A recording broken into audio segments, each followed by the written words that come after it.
A&B Properties is Quincy's largest apartment rental company with hundreds of units available.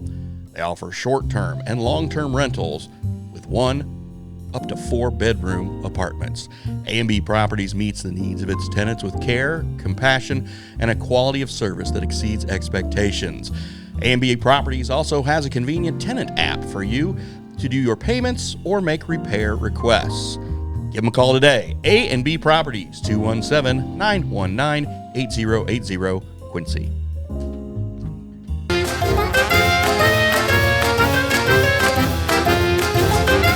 Fire away. Good, I like it. Yeah, fire away. So this, the next episode of Frankie Say, my guest today is Scott Richardson. Scott, thanks for coming on Frankie Say. I'm really happy to have you. And before we start, yeah, I got to tell you, Frankie, I love your intro music. It sounds like something you'd hear at an Italian festive wedding. Okay, so there's a backstory on that. So the very first intro music that that Bob had put in was, I think it was, what was it? Relax, Don't Do It, from Frankie Goes to Hollywood. I'm pretty sure that's what the intro was. Yeah. And then what happened was, got a letter.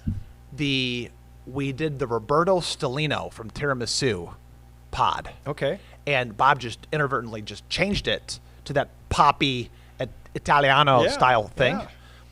And then so there's like this overwhelming feedback I got. Great music. Like, for example, like Mike Scholl and my mother and a cousin from mine from California. A lot of people like texted me. They're like, oh, the new intro music is so awesome. So then I wrote Bob a quick email. I'm like, hey, this sounds like a really weird request, but can you keep that intro music? And Bob's like, sure. So Bob's just easy to deal with. Good move. But, he could have strong-armed it and be like, no, we're doing Relax, Don't Do It by Frankie Goes to Hollywood. But, okay, so you are not a Quincy native. No. You are the only patent attorney in 100 miles in any direction? Well, Frankie, I like to tell people that I'm the best patent attorney within 100 miles in any direction of Quincy. But there's a disclaimer that I'm also the worst patent attorney within 100 miles of any direction of Quincy because I'm the only one. I think you have to go all the way to either Springfield or St. Louis to find another patent attorney. Where are you from? I grew up in central Nebraska, clear out in the sticks in Buffalo County, Nebraska, which is kind of in the middle of the state. Then as a young man, when I graduated from college with an electrical engineering degree, I moved out to LA with my girlfriend and broke up with her after a while. She found somebody better. And I picked up a wife at Pepperdine while I was getting my MBA. And then we moved all the way to Washington, D.C. We actually talked about what city do we want to live in. We decided on D.C. And so we both scrambled around and found jobs there, as young college graduates, and moved to D.C. And I lived there for quite a while. And then tragically, and this has been coming up on, it's not quite 20 years now, but a long time ago, my wife tragically died at a young age. And I went through a blue phase. And then I decided, I'm tired of living in D.C. I'm going to move someplace else. And I did an internet search, and I had a list of criterion, and I necked it down to like 70 cities, and I kind of researched them and necked it down further, and I chose 6 different towns. I wanted to live in a small town, and I drove out to the 6th with my daughter in our Dodge Durango during her spring break. And Quincy was the 5th little town we went to, and we didn't go to the 6th one. We were going to go to Columbia, Missouri. I might have moved there. You might have. But anyway, yeah. We stayed overnight in Quincy, and we got up in the morning and had breakfast. And I asked my daughter, I said, Claire, I said, do you like this town? I kind of like this town. Could you live here? She's like, yeah, I could live here. And so we just decided to move here. You know what's interesting? I get a lot of that. I hear a lot of that. There are people that live other places, and Quincy's called the Gem City, and there's like a mix of people who, when they come from other places, they're like, oh my gosh, this is like a big small town, and then sometimes it's like a small big town or whatever you want to call it. And then there's always people that come here from other places and they just keep moving. They get their contract from Knapite or Quincy Medical Group or Titan Wheel, and then they keep moving. Or maybe General Mills, they work at General Mills. These young guys who get these engineering contracts out of college, they work at General Mills. They've got these 2-year contracts, and they either stay or they go. because General Mills has a pretty robust, Sure, I've met a few employees. like onboarding for that kind of thing. But sometimes people just absolutely love it, and sometimes they're like, I'm going to see what else is out there. But you and Claire, how old was your daughter? Well, at the my time? daughter then, she was in the 6th grade when her mother died, so she was in the 8th grade, she was finishing up the 7th grade when we moved here. She just finished. So now she's 28. What does a patent attorney do specifically? Well, Frankie, there are actually 2 flavors of patent attorneys. There are litigators, patent litigators, and there are patent prosecution people. And I would liken the litigators to duck hunters that are shooting ducks. And the patent prosecution people, which is what I am, they're the people that make the shotgun shells. Okay. I'm the guy that gets the patents for inventors or companies. Okay. And I asked you this, I think, I don't remember what you said. How many patents have you been involved with? Like any part of the process? Tons. I don't think it'd be possible for me to count them all up, but is it 1 year I kept track, and this was early on in my career. This was like 2002, and I kept track of all the allowances I got, which become issued patents, and I got 55 allowances in 1 year, and I've been doing it since like the year 2000. So, but there have been a lot of years where I had fewer than that. So, but well over 1,000. I got to tell you this. So, I've got a friend named Dominic O'Donnell who works over at Quincy University, and he's one of the directors of admissions over there. Got a master's in communication, and him and I are always trying to figure out new inventions. We do this thing where we stand in his kitchen, and he's got a teeny tiny TV in there, and we watch sports and drink cocktails and try to think of new things. We came up with this idea of Band-Aids that are different shades of skin color from light white to not Homer Simpson white. Sure. You've seen like the yellow thumbs up emoji on phones for emoticons. Uh-huh. And then the Homer Simpson thumbs up Homer Simpson's color is like this yellow color. But now they've got more of like the Caucasian thumbs up. You got the brown, you got all different shades of skin colors, and we came up with this idea of calling it tones, TONZ, with a long to make the O long. Uh-huh. And we came up with this idea, and we're like, okay, so who do we have to call? We have to find out. We have to call Band-Aid, and we have to find out where they get their stuff from. Maybe Band-Aid makes Band-Aids. How do we get the patent to come up with tones and market this thing? And this is our $1 million idea. And we didn't do anything. And then one day, my wife is on Amazon, and she comes across this new Band-Aid that she's never seen before. It's not called Cone. Yeah, it's not called. I think it's just called Tones. There's your $1 million idea right there. Yeah, $1 million. And so what's the steps? So if my friend and I wanted to pursue our ideas, sure, and we come up with all different kinds of ideas, what's the first step? Do we have to call somebody like you if we come up with this? Well, thing? I mean, you could do it yourself. You could be a pro se applicant. You'd probably want to get a patent attorney involved at some point, because I've never seen a pro se applicant get an issued patent that had claims that were worth anything. So, I mean, if you're going to put that much time and effort into it, spend the 20 grand or whatever it costs to have it done right, or it's pretty much worthless. But the first step is to file, and you can file a couple of different ways. You can file kind of a quick and dirty provisional application, or even a more thorough provisional application, and that's a little bit cheaper. But then if you file that, that's not a real application that will issue as a patent. You have to file what's called a regular, utility patent application, and that could issue as a patent. And when I say could, it may issue, it may not. It all depends on the examiner you get and the art that he finds. Because the patent office, I always tell clients, especially clients that have not done this before, that the first paper we get from the patent office, it's probably going to be a rejection, because that's how the patent office operates. Is they don't just issue patents willy-nilly. They reject them, and they expect you, the applicant, to come back and explain, well, I deserve a patent because my invention's different than these that you've pointed to.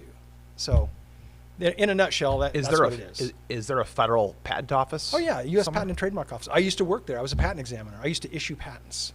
Really? Yeah. I've seen on the bottom of things, where it'll say U.S. patent. Pending, maybe? Pending. Yeah, that's interesting. So they're selling this product. Yeah. And they don't have the patent on it yet. It takes a long time to get a patent, Frankie. From the time you file, unless you pay the fee and have it moved to the front of the line, it could take 3 or 4 years to issue as a patent. And like I said, it might not issue at all. About, I don't know, somewhere on the order of 50% of the patents that are filed as applications don't issue. Not everybody gets a patent. So, okay, so what happens if you have an invention, you start selling it, says patent pending on the box, on the packaging, and then somebody else comes behind. If you can prove that somebody's behind you and they bring it to market 6 months to a year after you, Sure. and they apply for a patent, is there any chance that the person behind you could get improved first? It's a possibility, but they changed the laws in the AMI, the American Invents Act, which was passed a few years ago, and now they give the presumption that the first person to file in the patent office is the first person to have invented it. Now, you can overcome that presumption, but pretty much if you're the first one to file it, you're probably going to be considered the first inventor. And I'm not sure if that answers your question. No, or it not. does, because if for some reason the guy behind me, comes up with the same kind of invention that I came up with, and I'm like, wait, no, this guy's after me. I could prove with my paperwork that I'm kind of time-stamped first. Well, look at Alexander Graham Bell. I mean, didn't he file the application for the telephone, and then like hours later, some other guy from Pittsburgh filed his application for basically the same invention. It was like within hours. I did not know that. I mean, there had to be some kind of communication. Somebody had to tip him off. Oh, this guy's filing. You need to get yours in first, or else vice versa. Bell's filing. You need to get yours in, because it's just too much of a coincidence they would file like right close in time. I might be a little off on the time frame there, but does Bell? So he gets the credit. Yeah, he got the credit. Nobody knows the other guy. Who is the other guy? I can't remember his name. If he would have been first, I'd know his name. Yeah, that guy doesn't even matter. Bell Telephone would have a different name than that. Bell Telephone. Is Bell still around? No, they Bell broke it up. Telephone? They broke it up in the 80s or something. So there was Illinois Bell, then there was Southern Bell. Yeah.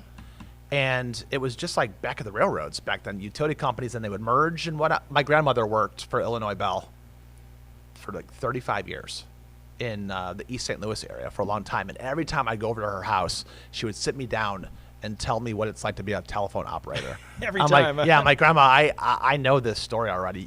You can stop telling it. I'll bet she knew all the area codes too, didn't she? She knew just a bunch of, looking back on a bunch of trivial information that I was probably acting really interested. I probably was impressed. She was the one that told me that I have to save my money. And every time I get a penny, I need to save it.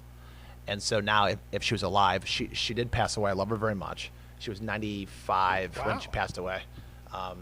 And I would tell her, I'm like, if she was alive, I would say, Grandma, so here's the thing. I don't want to save my money because there's so much inflation. My money's disintegrating in the account. We're gonna buy stocks, Grandma. We're gonna invest it wisely. We're gonna buy some government bonds or something. So she probably was young or old enough that she remembered people who had gone through the Great Depression though and lost everything. So yes. So I'm born in '77. I was born the day before Jimmy Carter got inaugurated. So I was born during the Ford administration. I was born during the Kennedy administration. Yo, so okay. I got a few years on you. Yeah. So, yeah, I think my grandparents. I mean, my grandparents went through the Depression. Most of my grandfathers, I'm lucky enough to have 3 of each, and 2 of my grandfathers fought World War II on airplanes. Wow. I mean, one of my grandfathers went through 14 missions. That every time they went out for a mission, there was a 25% chance that they're going to get shot down. The greatest generation. The greatest generation, and then that gave way to the boomers. So you're kind of like, you can pass for Gen X. I don't think so. You don't think so? I think that ship has sailed a long time. Are you think you're like a baby boomer? I'm Do you too consider young yourself to a be boomer? a boomer. I think boomers are older than me. They didn't have any name when I was like young. We didn't have a name for my generation. We were like the anonymous generation. Yeah. Like, we don't want a stupid name.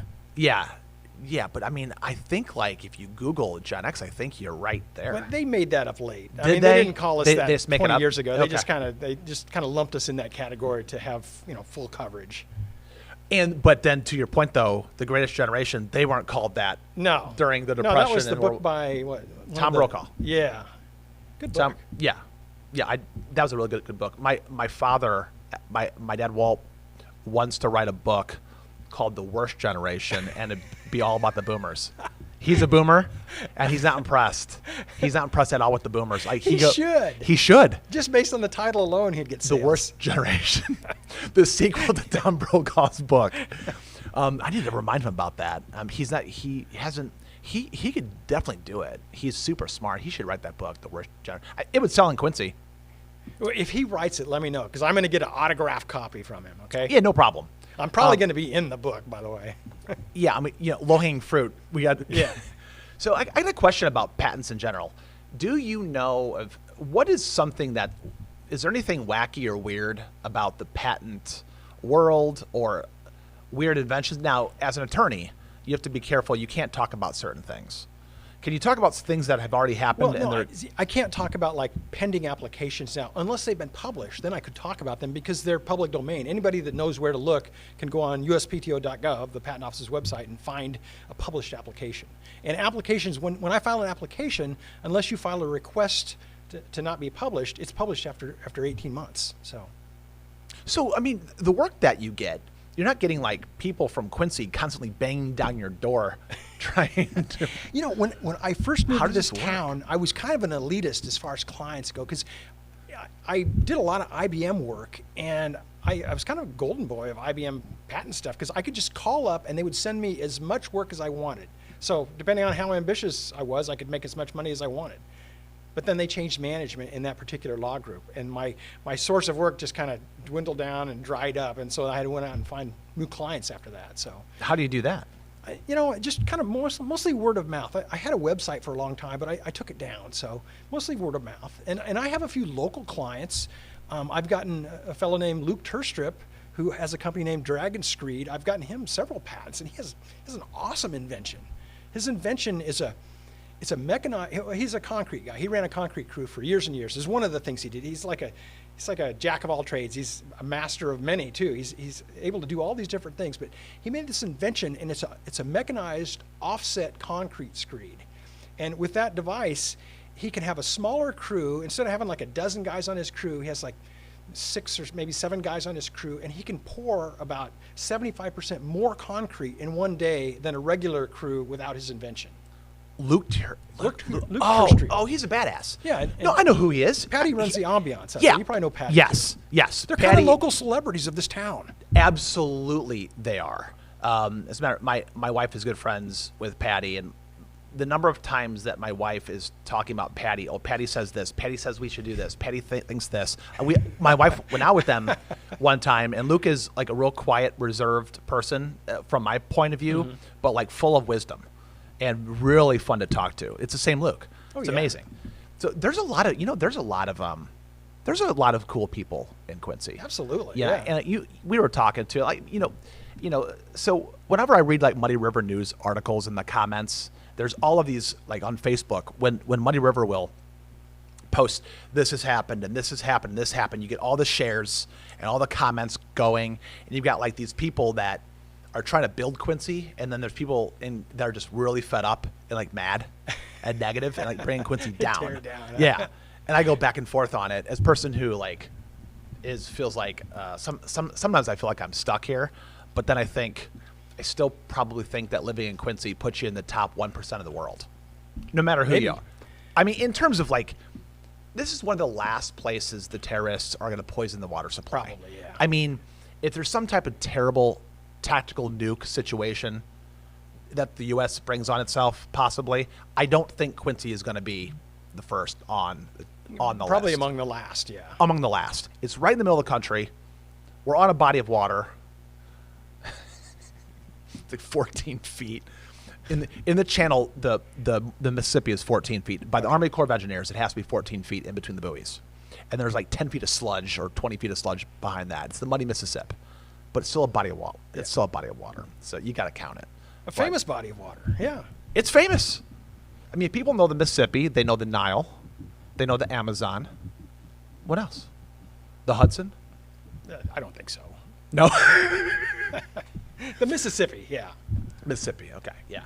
But so So is there anything, because we've got a lot of things to move on to in this pod, a lot of different fun topics to jump to. Sure. But I kind of want to I want to know, is there any, so a guy like Luke Terstrup, who is, so he invents something in Quincy. Mm-hmm.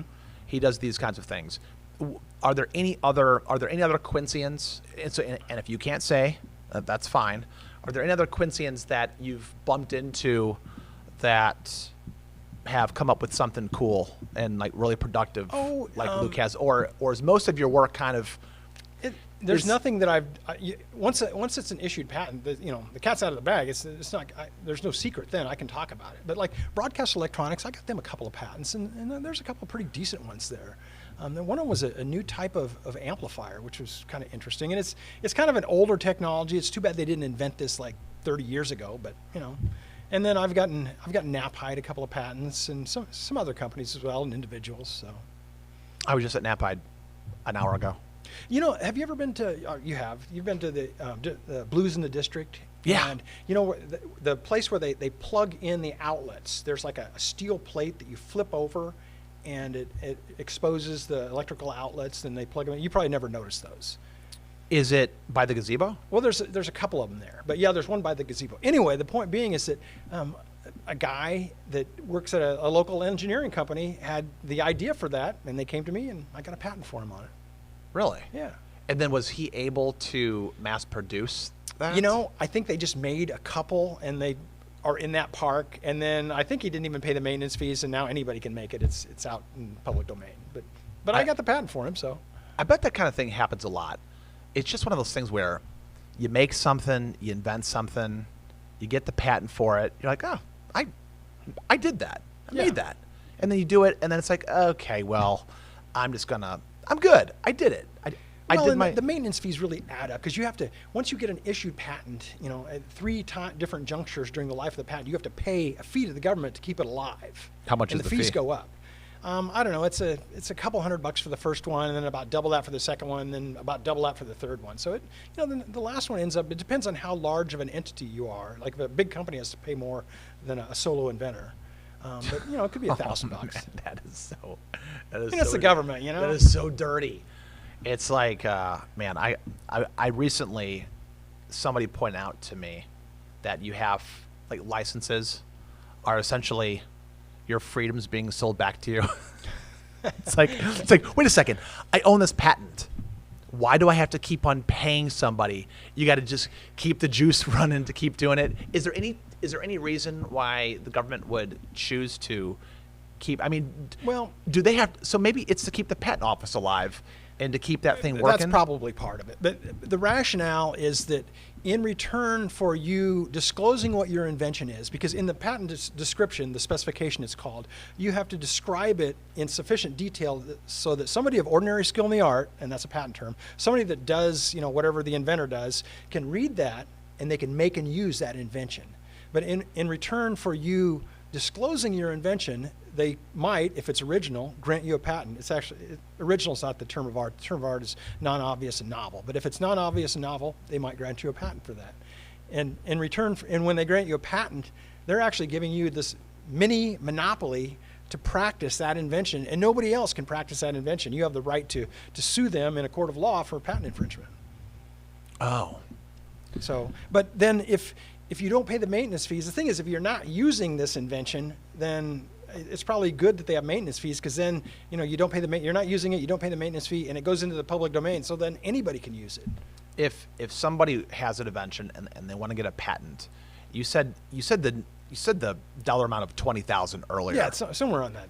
Is that about how much it costs? Roughly, yeah. Okay. I mean, I think I've gotten patents for guys as cheap as like $7,000 a few years back for kind of a trivial invention that got a first action allowance. In fact, I think that outlet device for the park, that was one of the least expensive patent applications I ever did. That got it granted. Because it came through the patent office. I'm like, oh, we're doing this. This is easy. I'm so confused by like the bureaucracy of that process. Yeah, and if you're not a patent attorney, it's hard to wade through the system. In fact, like the reference manual for being a patent attorney is called the Manual of Patent Examining Procedure, And it's a book that's literally like about this thick. Thousands of pages, and it tells you everything you need to know about prosecuting patent applications, which is what I do, and also for patent examiners in the patent office for examining patent applications, which is on the other side of the fence. Okay.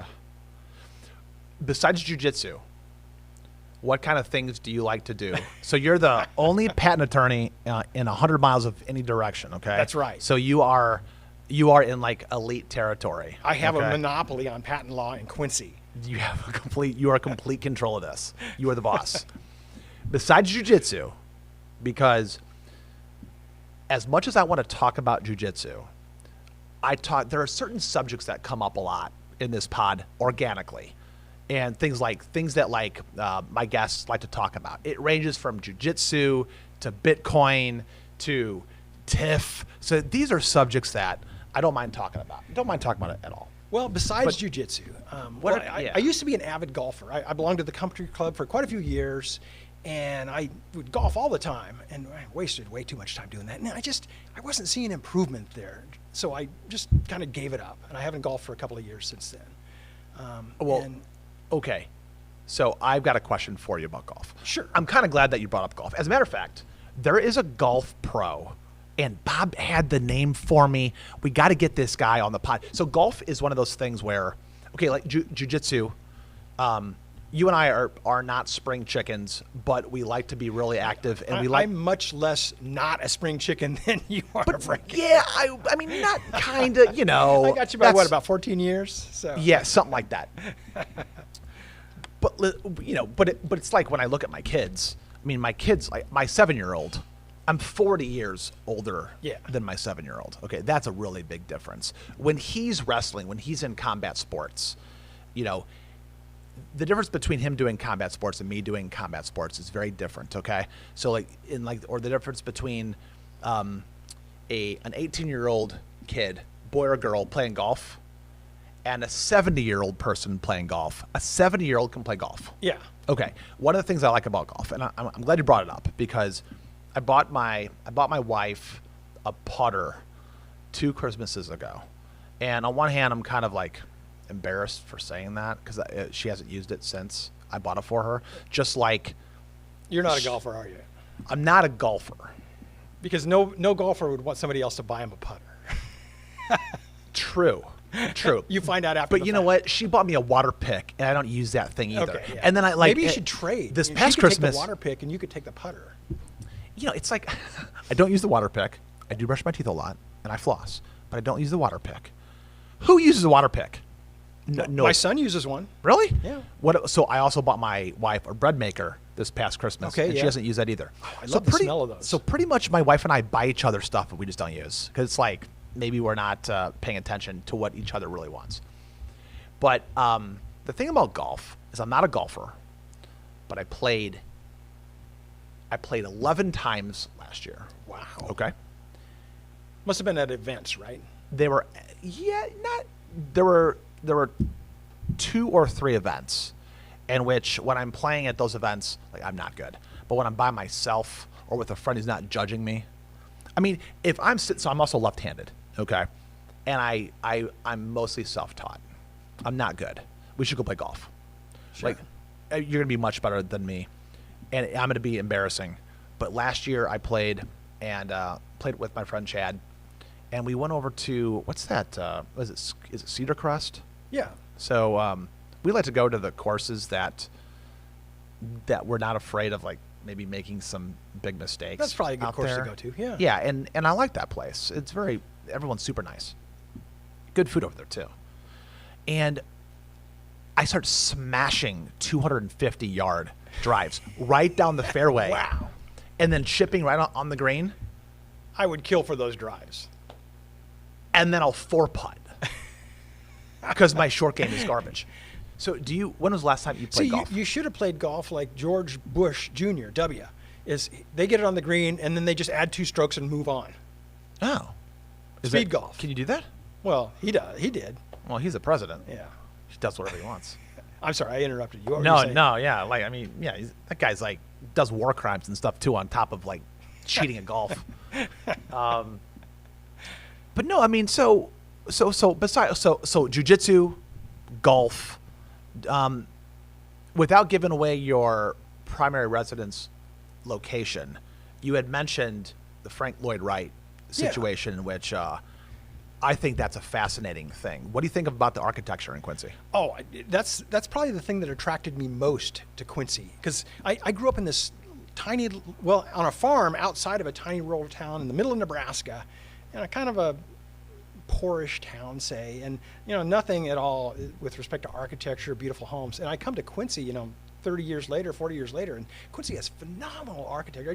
I still enjoy driving through the neighborhoods, through the historic. I live in the historic district, and the houses are just amazing. I mean, they're amazing. Oh, they are, yeah. And every single one is... It's unprecedented. Like, I came from Washington, D.C., and I lived in L.A. and been through all those neighborhoods. There's no neighborhoods like that anywhere in any of the places I've been. It's fascinating. I was talking, so there's some history buffs in Quincy. We had kind of referenced, so there's, I'm referencing Mike Scholl, Dr. Coffey. We're mentioning the Gold Line Barber. Sure, the unbelievable amount of knowledge he has about the history of Quincy, and he was drawn to Quincy too, based on the architecture, and he made his decision to stay in Quincy roughly based on Quincy architecture. Matt is he's one of the only just a handful of people I've met who moved to Quincy not because of a spouse or a job. He liked Quincy, and he moved here, and he brought his job with him, and I did too. And I've only met a couple other people like that. Can we talk a little bit about, so my wife is from Michigan. She's lived in Quincy she moved to Quincy in 08. Did you move to Quincy in 08? Same as me, yeah. Okay. 08. I moved back from Chicago to Quincy in 08. Okay. So all three of us moved back in 08. There you okay. go. There's some weird title poll back in 08. There's a lot of people who moved back to Quincy in 08. So do you think, and and you can kind of hedge this answer a little bit if you think it will give off the wrong feel, but as a person who is not originally from Quincy, do you think Quincy is a little cliquish? Oh, absolutely. I think so. Okay, and I can kind of understand that, because if somebody moved to where I grew up, my hometown, it would be the same way.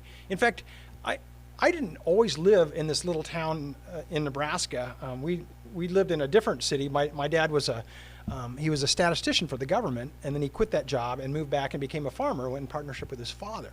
And I moved to my hometown, Gibbon, Nebraska, in Buffalo County, when I was in the first grade. But I was always an outsider. I wasn't a native Gibbon person my whole life, because I wasn't from there, from the get-go. So yeah. So I'm saying Quincy's not the only place. A lot of places are like that. Oh yeah, no. So this is not an attack on Quincy. I mean, Quincy's a gem. Quincy is a pretty special place. It really is. It's got so many neat things. It's got two great high schools. Yeah. It's got a place in the media world. It's got lots of different. There's of course, around here I'm kind of biased that I like Muddy River a lot. But I mean, the WIG and KHQA and WGM. There's the Quincy Arts board. Yeah. That's the one. I think it's the largest arts board. I'm sorry, it's the oldest arts board.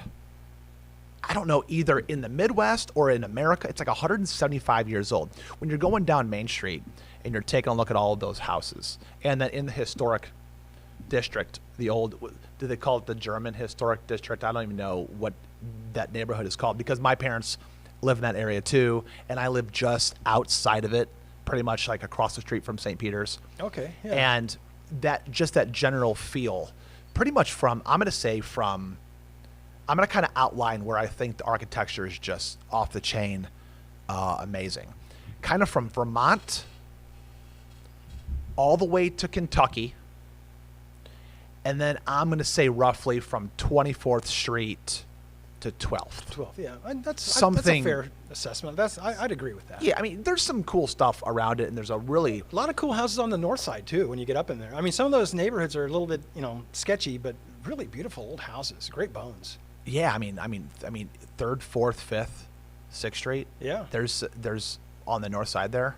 It's just if somebody you would need a lot of people moving into that area. You would kind of need like some gentrification there, where you just like kind of like either some type of incentive to do it, and I don't know if it'll happen organically or not. But there's some houses if you drive down the one way out towards to 24, over towards Spring Lake. Sure.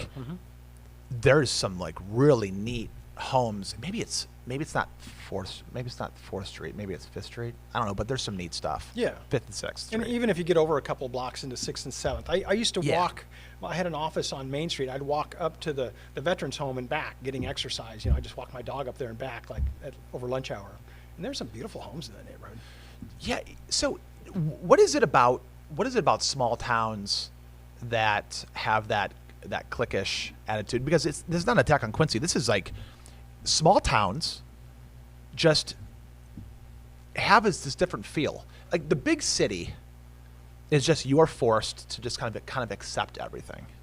And this kind of leads me into, and I'm not going to try to get into this like political thing with you, but the difference between like blue cities and red states seem to thrive. Yeah.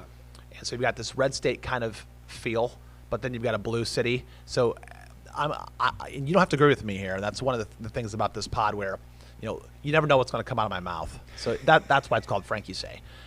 But like blue cities and blue states, I mean, I'm a Chicago boy, and I grew up loving the Cubs and the Bears, and I'm going there tomorrow, and I'm staying on Michigan Avenue with my family, and I'm going to go get some work done, and they're going to stay in the pool, and then we're going to walk to Maggie Daly. Sounds like a good time. And my kids are going to love it. And we're going to walk and go get smoothies, and we're going to walk up and down Michigan Avenue, and you're going to have the South Side kids playing drums on the bottoms of 5-gallon buckets. Sure. For tips. Oh yeah. And there's this super tolerant, anything kind of goes, good or bad. But then in small towns, it's just different. There's something. I was going to say, but then you go home, somebody stole my car. Damn it. That's why you got to take the train. Don't drive. Pay I $75. had my car stolen twice when I lived in L.A.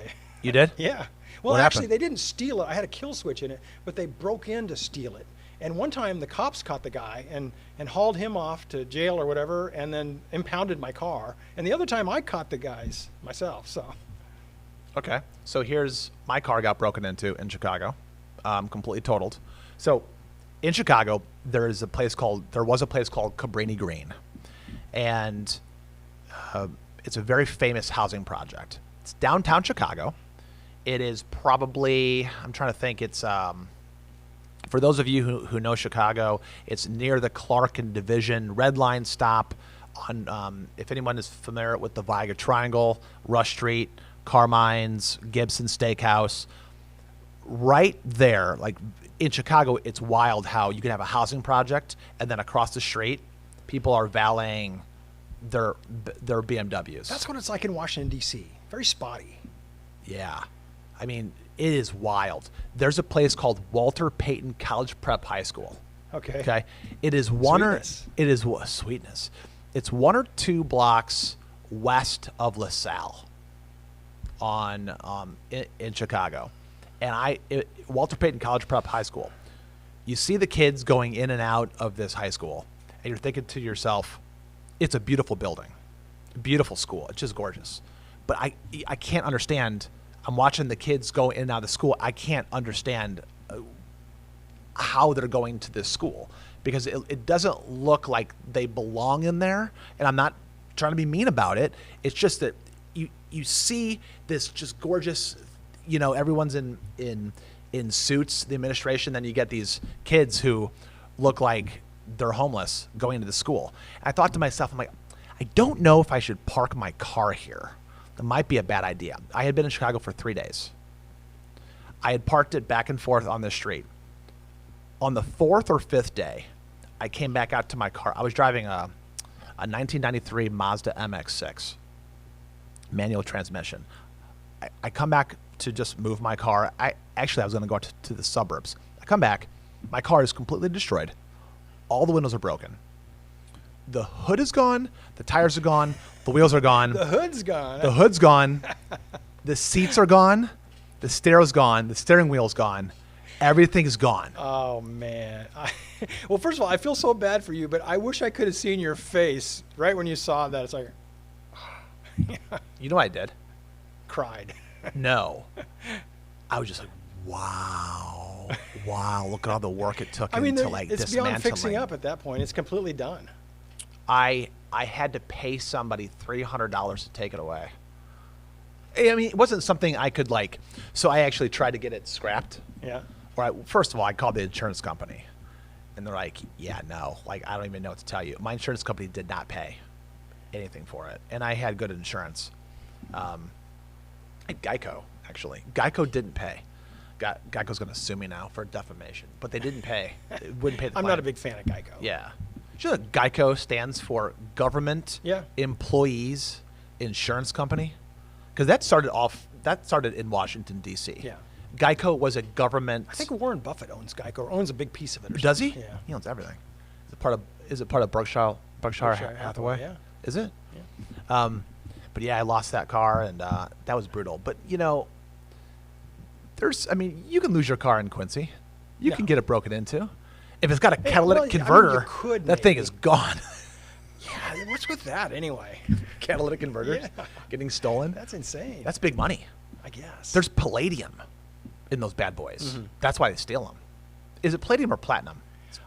I don't know, but I know palladium, there's and also they're really expensive, like $500 or $1,000 or something. And Yeah, so they sell them. see, they should make that secondary market illegal. They should just outlaw it, or make it They should. controlled. Oh yeah, like it should be illegal to like, walk up to somebody and like junk a perfectly working catalytic converter. I mean, who walks around with a catalytic converter except for the guy that stole it? Oh my gosh. So you did you live in LA? Yeah, I lived in. Well, the thing is, nobody lives in LA proper. You say, like I say, I lived in Washington D.C. I lived 8 miles from the White House, but I lived in Alexandria, Virginia. Okay. And I lived in LA, but really I lived in Torrance, which is where the Gracies originally landed in America. It's in Torrance. That was where the first gym was. And then I moved to El Segundo because I got tired of. I lived like 8 miles from work, and it would take me. Sometimes it would take me an hour to get home. Yeah. And so I moved like a mile away from work. In fact, when I lived in El Segundo, where I went, my route to work was like a mile, and I went right past where SpaceX is now. Is SpaceX staying there or are they moving? I think they moved to Texas because they bought some Yeah. launch facilities and stuff from another Yeah. defunct rocket maker in Texas, and I think they're moving out to Texas or have already moved out there. Yeah, I think they were just kind of giving the middle finger.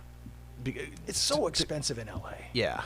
But it's also kind of prohibitive to do certain kinds of business or just business at all, I feel like. And this is like as an outsider, and maybe I'm just eating too much red meat, tell me if I'm wrong. I mean, I feel like that mass exodus, I mean, Elon isn't the only person moving out of California. Do you go back and ever, do you ever? I haven't been back for a few years, I think. But before my first wife died, we both went back and we visited some friends there. And I remember we were driving down the 405, bumper to bumper traffic at like 3 in the afternoon on a Saturday. And she turns to me, she's like, why did we ever live here? Because she lived there a long time. She actually got 2 college degrees from there. She lived there like, I don't know, a dozen years or something. I was only there 7 years. Wow. Was there like a Carmageddon kind of situation back then? Oh, it's terrible traffic. You had to plan your whole day around when traffic was going to be flowing. I've heard it's entirely worse now. Yeah. So like there's like 2-hour commutes are kind of normal. And that just seems like such a waste of life. In fact, it's so funny. In fact, I'm sure you feel this moving here from Chicago, but you hear people in Quincy complain about traffic. It's like, oh, come on. You need to go and stay in Chicago inside the loop for a month and then talk to me about traffic. I mean, when there is absolutely nowhere to park, when you're downtown Chicago, and so I don't mind driving downtown Chicago. And when I lived there, for about 10 years-ish. I say 10 years. It was a little short of 10 years. But I did not have a car for the first 8 years. Yeah. Well, you don't need one, really. You do not need a car when you're like a young 20-something. I mean, I lived there, like from 22 to 32. Mm-hmm. You do not need a car. You don't. you can find the way that public transportation works in Chicago. You get like the CTA card, and a transfer costs, well, when I lived there, it costs like 30 cents. I mean, it's $2 to get anywhere. Yeah. And it's fast. And especially if you have a routine where you kind of know, like you're looking at your watch and you know a train's coming in 3 minutes. Yeah. And so you can kind of like take your time. Sure. Like you don't have to run. And then you know where your transfers are and you can get to anywhere you want to go. But to your point, so you know how like the 6th Street Promenade right now, Yeah.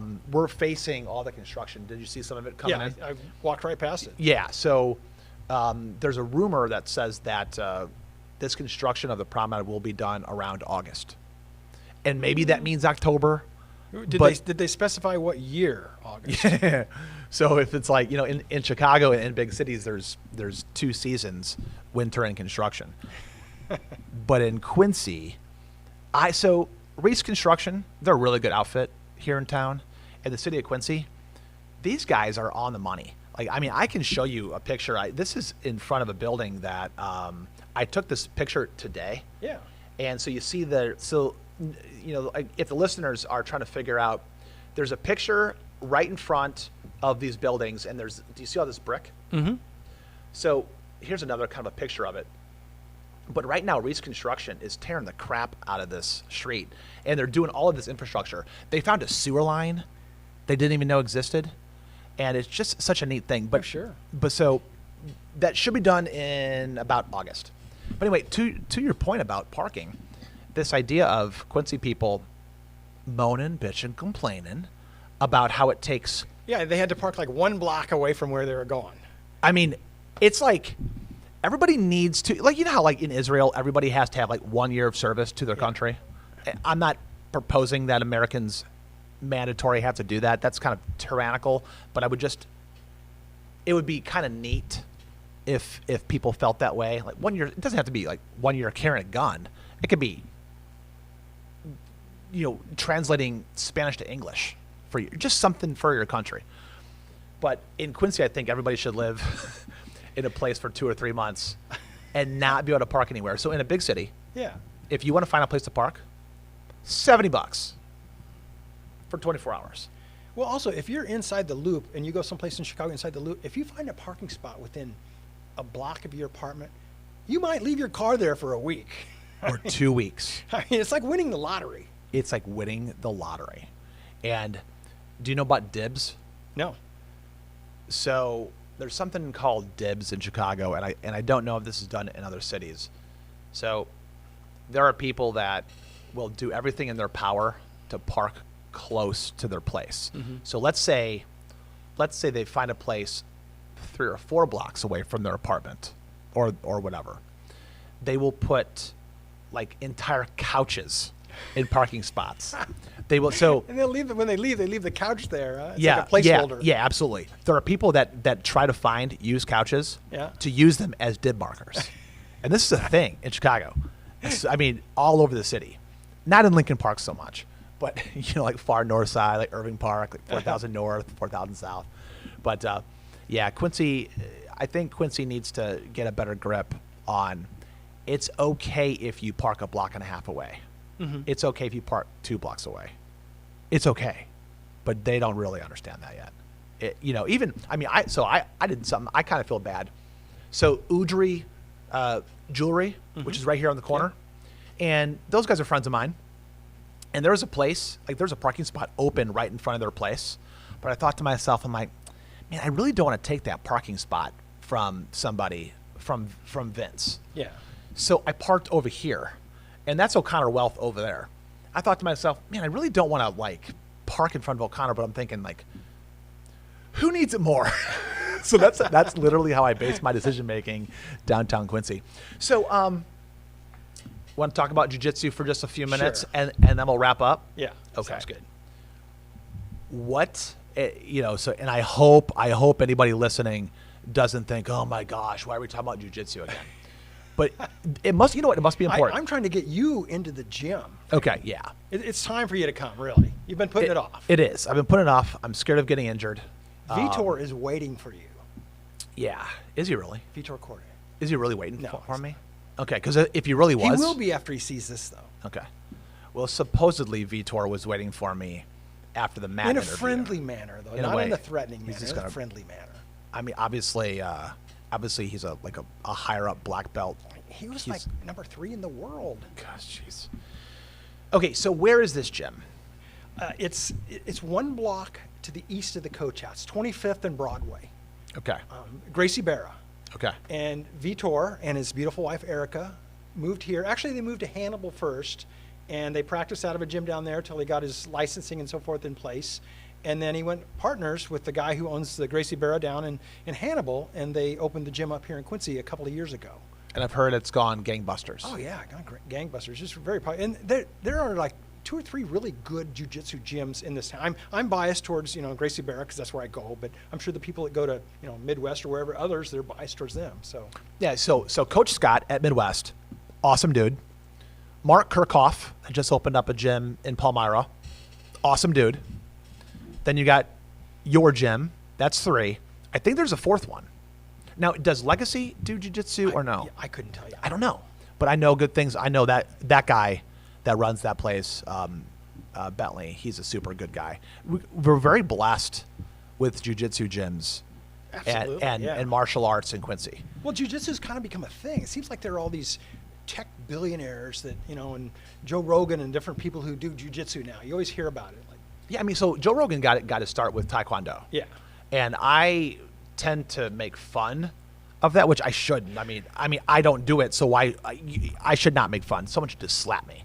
But with he was a very good Taekwondo guy, and and he can still do the splits and just his Yeah, he's kicks like a are black belt, right? Oh, he's super good. He's also a black belt with 10th Planet. Yeah. Jiu-Jitsu. So, so there's something really fascinating about this gravity towards jiu-jitsu. How long have you been doing it? About a year and a half now. Coming up on a year and a half. So I started January of last year. Are you still a white belt? No, I'm blue belt. You're blue now? Yeah. Congratulations. Thank you. Was it a lot of work? The jiu-jitsu black belt is like about the hardest belt to get in martial arts, I believe. Right. Yeah. I mean, it takes like say 8 to 10 years, or 10 years maybe on the average. So I don't even know if I'll be alive in 10 years. Well, it's my understanding that so it goes white, then you get some stripes. Yep. 4 stripes. 4. Okay. Then you go to blue. Yeah. Any stripes there? 4 stripes. 4 stripes with each belt. Okay. It goes white to purple, and then to brown. White to blue. Or I'm sorry, white to blue, and then to purple, Uh-huh. then to brown, then to black. Yeah. And if you get to brown, so purple is tough to get. So I'm talking like I know what I'm talking Sure. about, but you can correct me, and anybody in the comment section, go ahead and blow me up. But it's my understanding that all of it's challenging, all of it's doable. You just have to be patient. It's a marathon, it's not a race. You take your time, and you can roll with anybody and everybody who goes to the gym. This is a wrestler Yeah. talking about jiu-jitsu that I don't know how to do jiu-jitsu, okay? But I've heard from dozens and dozens of people that you got to take the leap, because what it teaches you, it rewires your brain, it makes the rest of life easier. And I've heard that everybody at your gym, super friendly, super cool, really nice. Is it I'm going to get the last name wrong. Josh and Nicole, help me with their last name. I don't know. I know people by first names, and I know Josh and Nicole, but I can't remember their last name either. Man. So I think I know, but so Josh and Nicole at Gracie Barra, they're trying to get me over there. Yeah. You're trying to get me over there. One of these days, I'm going to show up. So what do you say to somebody like me who's got 3 kids? The last time I played soccer, Bring your son a couple over. years ago. They have great kids programs. So all of my kids wrestle. Yeah. My girls wrestle. Sure. My 9-year-old daughter has 3 years in wrestling, and my boy's got 2 years wrestling. And my 4-year-old named Press, nobody has to teach her how to wrestle or fight, because she came out kicking and screaming and punching. Don't you have a wrestling mat in your house? I have a wrestling mat in I my think I house. heard that on one of your podcasts. My wife. I'm jealous, by the way. My wife, I jokingly was like, had my fingers crossed. I'm like, please let me put in our living room, where there's a piano and a nice setup and chairs and nice mirrors and knickknacks and paintings, please let me rip all that and put in a wrestling mat. And she let you do it? She's like, okay, fine. Does it have the circles and stuff? Oh, yeah. That's awesome. Yeah. And did you orient like the circle right in the middle so that it's close? It's close. Awesome. We couldn't cut the mat. I don't know that I could pull it off. I could probably get it in the basement, but I'm pretty sure it's not going on the first floor. Well, I can't believe my wife said yes to that. My wife just is super cool. She just goes with the flow, and she fights back a little bit on certain things, but she just is like, okay, is this good for the kids? This sounds great. Like, I'm like, yeah, so we're having all these kids, and they're fighting, and there's kids coming over, and they can body slam, and they can hit the ground hard. It doesn't hurt. There's been no injuries in there. So far. There's holes in the walls. Really? Oh, that's not surprising, yeah. But, okay, I will try to get over to Gracie Barra. You know, I do want to give a shout out to Mark Kirchhoff at the Palmyra Jiu-Jitsu gym. He's a friend, and I'm sure he'd want me to go over to his gym. It's like one of those things where it's like, oh, I'm from Quincy, and I don't want to drive 19 minutes to Palmyra. I know there are a couple of guys from Palmyra that drive here to Gracie Barra. So Yeah. So I will try it out. How much longer do you think you're going to do this jiu-jitsu? You know, I'm going to keep doing it till I get injured and can't do it anymore. Because that's the thing that would make me quit, is if I had the kind of injury, like if I blew out a knee or something, and I might come back from that, but I might just not. Who knows? So I will make it over there at some point in time, but I am not allowed to get injured. My cool wife, the last time I played, so I'm an avid soccer player, and I touch the ball almost every single day. And I coach wrestling and stuff like that, so which means I wrestle. So you can't get injured. You can't afford to. Well, 2 years ago, I got an injury, and so there was a game. I think it was for the pennant. The Boston Red Sox were playing the New York Yankees, and there was a pitcher. I'm going to screw this up. Bob would know this. There's a pitcher. There's something called the bloody sock. The Red Sox. Kurt Schilling? Kurt Schilling, yeah. There's a game.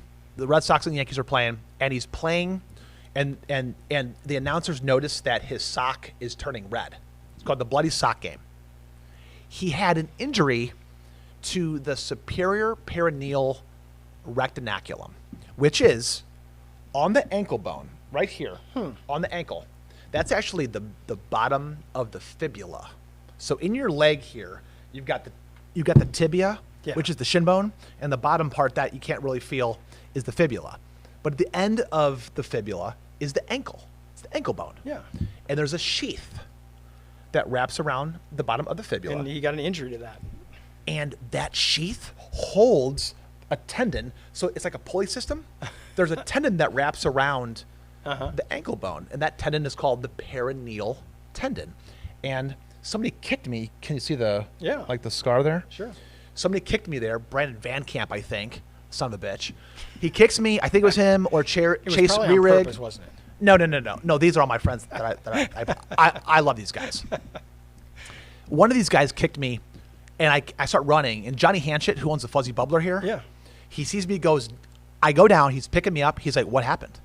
I go, I don't know. But my tendon, I'm like, my tendon was just like hanging. What had happened was I destroyed the sheath that holds the tendon in place, and I had to have surgery. I came home, and my wife goes, I'm going out with the Bab group tonight. Why are you walking funny? I'm like, I'm in bad shape. She was so disappointed. I was worthless to her for about 6 to 9 months. She goes, no more sports. So I mean, you can't do that. You can't just ban all sports. We can't. No, sports are a metaphor for life. Come on, babe. Give it the program. But I cannot get injured. So when I go into your gym, I'm going to be like, all right, everybody. Hi, I'm Frank. Be nice to me, please. Don't hurt me. Don't turn me into a pretzel. Keep me away from all the blue belts. Gracie Barra is a pretty friendly gym. And I mean, people try not to injure each other. Yeah. Now, that said, it's a grappling art. And so injuries happen. Like I go home, first of all, in high school, I wasn't a tremendous athlete, but football, basketball, track, I was okay.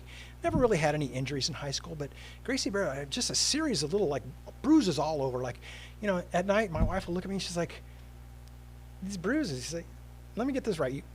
You pay people to beat you up. I'm like, well, yeah, kind of. And this time last year, and after no injuries at all through high school sports and everything, playing baseball in the summers. This time last year, I took an accidental knee to the face, and I knocked out half of a molar. So, Really? yeah, it's just, there are a series of little injuries, but nothing too serious. Okay, yeah, but I mean, other than that, I mean, so competitive. By the way, the guy that did that, he's like the nicest guy in the world. He's a doctor, and I won't mention his name because he would be terribly embarrassed Right. at that. But he's like, what happened to do no harm, doctor? He throws the Hippocratic Oath, like when he steps on the mat, bows, What? and then Hippocratic Oath goes out the door. And I mean, and even I accidentally injured a guy's ankle here about a month or so ago, and I just felt terrible about it. He just kind of like rolled it or whatever, and it wasn't, I didn't land on it or anything. He just rolled it, and it just, so stuff like that happens. So there is a statistic that says that competitive cheerleading is infinitely more dangerous than both jiu-jitsu and Especially wrestling. for the small girls, they're getting thrown around up in the air. No, you they're know? they're getting sprains, jammed fingers. They get all kinds of kinks in their neck. They fall. There's broken bones. So you can do jujitsu, just don't do cheerleading. I implore you. No cheerleading. Does jiu-jitsu make you a better person? I think so. Yeah. Okay. Well, Absolutely. you're a good man. Thanks for coming on. Yeah. Thank you. All right.